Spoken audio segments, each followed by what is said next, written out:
Hi guys, Gadget Man 404 here, and today I'm going to be talking about the new drone legislation that is coming and that is coming in next year. Next year is more the compulsory, as from July 30th of July 2018, as you're aware, the new or height restriction and distance from airports has come in. Now, this is where I'm coming from, okay? Leave me comments about what you think about this, but this is what I always led to believe anyway.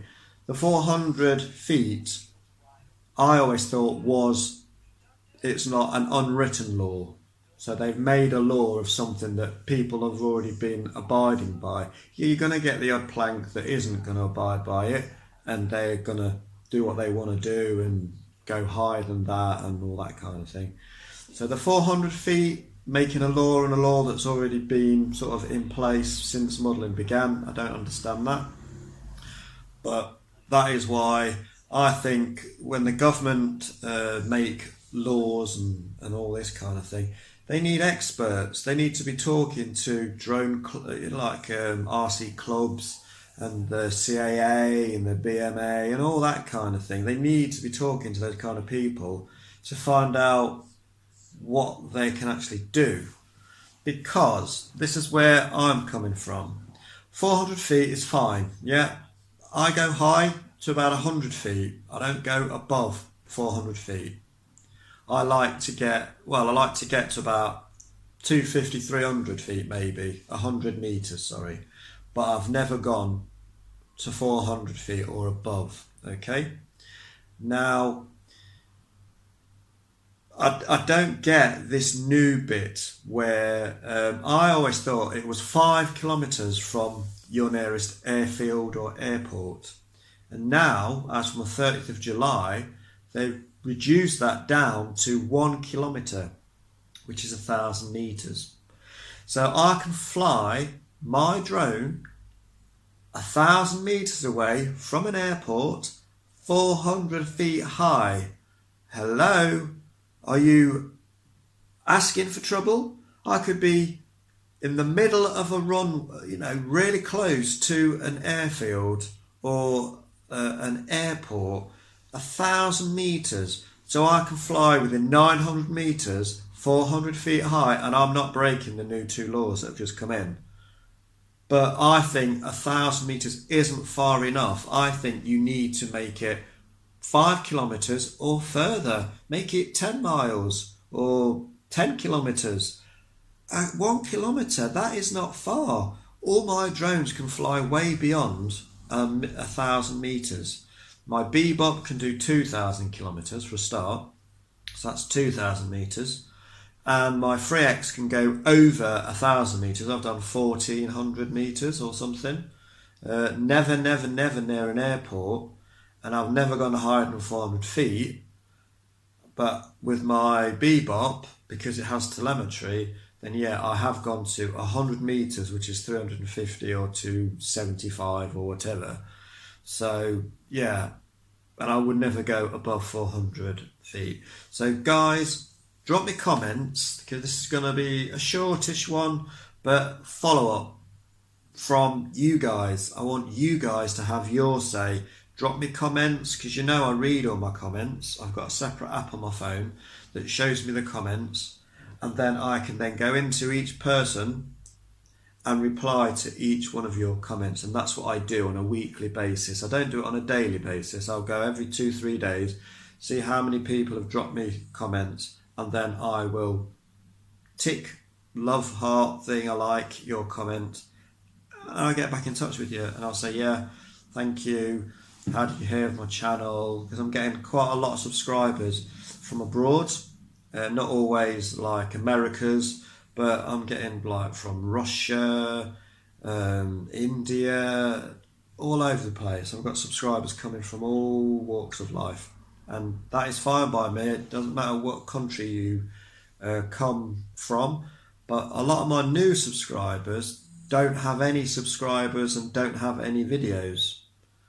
so I can't contact them to say cheers, because they haven't got any videos to comment on, and that's how I'd contact them.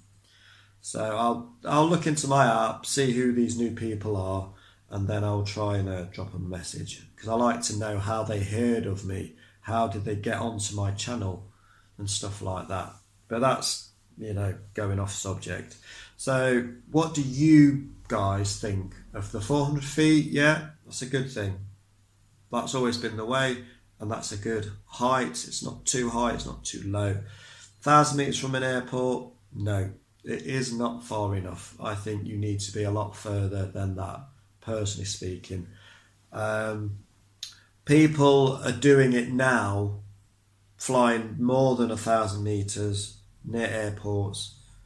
So this unlimited, I believe there's a minimum of £1,000 fine, but then there's unlimited fines, which could, depending on what you've done, depending on if you've caused any damage. If it's unlimited, it is that unlimited. So you might have a £10,000 fine or a £20,000 fine or more. What is unlimited? Unlimited is like my minutes on my mobile phone. It's unlimited. Don't get any cut off. I can use as many minutes as I want. So the unlimited fines is a thing they're brought in. A minimum of £1,000, yeah. And the two ones that will be happening next November 2019, that is compulsory testing. Don't know, probably going to be an online situation. You can log on, make an account, whatever. Don't know what the cost of that is going to be. They haven't talked about the cost, because they don't really know yet. I think they're still working out the kinks on that one. And you have to register your drone, any drone over 250 grams. That's a good thing. But again, my big points that I made in my last update for the drone legislation, it isn't going to stop people being idiots. It's not going to stop the morons out there, the people that flout the law anyway. They're doing it now, and they're going to do it then. How can they enforce these rules? I.e., this is a situation. I'm flying in a field, and someone comes up to me next year, after November. Hey up, mate, have you passed your test? Have you registered your drone? Yes, mate. Oh, all right then. Cheers. I can say I've registered and I've done the test, but how will they know that I've passed my test? They have no right to ask to see some proof, documentation. I believe the only people that can do that are police. They can stop you and they can ask to see ID, but a general member of the public cannot request to see certificates, ID that you have passed your drone exam and you are registered. So how people can they and are they going to enforce this? People are doing it now and there is no legislation or registration. So how can they stop people doing what they're doing? The registration is not going to stop. The only thing is, right, you register your drone and you're flying somewhere where you should not be flying, and you've got some code, like in America you get like a code thing and you stick a little label on your drone and that is registered to your address. So you come down somewhere you shouldn't be, you're not going to retrieve it because you're trespassing and you shouldn't be there, so you might just leave it and think, forget about it. Someone finds it and there is a number, they go to the website, punch in that code, bang, you have been found. They can then report you to the police, they come knocking on the door, they can do something. But from anyone else knowing that you're insured or got your drone registered or even done the test, there's no way to know who has been passed and who hasn't passed. And they cannot, the general public cannot request to see proof that you have passed your test of competency and that you have registered your drone. They are not allowed. You don't have to show ID to anybody apart from the police when they ask for it. So how can they, I don't know how they can enforce any of it, really. You'll say, Mr. Gadgetman 404 is registered, blah, blah, he lives here, blah, blah, blah. But for all those people that aren't going to register, and I know there's going to be thousands of you that aren't going to register, you know, there is a 1% of the idiot element, as I called it in my last video. And guys, thanks for your comments on that video, because I had loads and loads of positive feedback on that video. It's my most watched video in the shortest period of time. I think I hit 1,000 views in less than a week, and for me, seriously, that is really, really good. My videos have to be online for 6 months before I hit a few hundred, or might hit a few thousand, but I hit 1,000 in less than a week because you guys had a lot to say. You actually were agreeing with me, saying, yeah, we do need some sort of rules in place, but the registration thing, it can't be enforced. So that is my question to you guys, the people that have been flying longer, that are in touch with clubs, because I don't fly in a club, I just fly on my own and with friends, etc. So you guys that go flying in clubs and you're in touch with the CAA and the BMA and all that kind of thing, how can this registration be enforced when no one can request to see your documentation that you have done your test and you are registered? Because nobody can go up to anyone in the street and say, show me your ID. You go to a shop, prove that you're over 21 or over 18 when you're buying alcohol and cigarettes and stuff, that's different. But in the street, nobody can come up to you and say, I want to see your drone registration papers. No, they can't do that. It's not even out yet anyway until next year. But what do you guys think about this? How can they enforce it? Because I don't think it can be enforced unless they get some separate organisation that will be specifically to deal with people ringing up saying there's someone flying a drone over blah blah blah, send an officer to come and have a word. In 9 out of 10 times, I've got 3 or 4 batteries, so I get 10-15 minutes with each battery, so 40 minutes tops. If they don't get to me within 40 minutes, I'm home having a cup of tea. And I haven't broken any laws because I'm where there isn't anyone. I'm not flying over commercial buildings. I'm not flying over motorways, highways, dual carriageways, any of that business. I'm flying over wasteland mainly, with abandoned land and abandoned structures. So I'm not breaking no laws. So by the time anybody was turn up, if they were going to turn up, I would have naturally gone home, not knowing that someone's coming to question me about what I've done or doing. I would have naturally gone home anyway. So I can't see it working. I can't see this drone registration working. Please drop your comments. Have your say. Leave me comments. I really appreciate your comment. Give me thumbs up, guys. Give me thumbs down if you think I'm talking out my bottom. You know, that's fine. My son's laughing in the background. I'm a hobbyist. I like tinkering and making things and trying to fix my drone. Like my 3X is on a wooden frame. It works. I'm probably going to put it in a plastic shell again eventually. But my Bebop is my best drone. I love it to pieces. It goes miles away. I've got brilliant video feed. I'm even going to try another video. It's got a HDMI port on the Sky controller, and you can plug it into monitors and TVs, etc. I can't take a 40-inch telly into the middle of a field. But I can take a tablet with a HDMI port or a laptop with a HDMI port.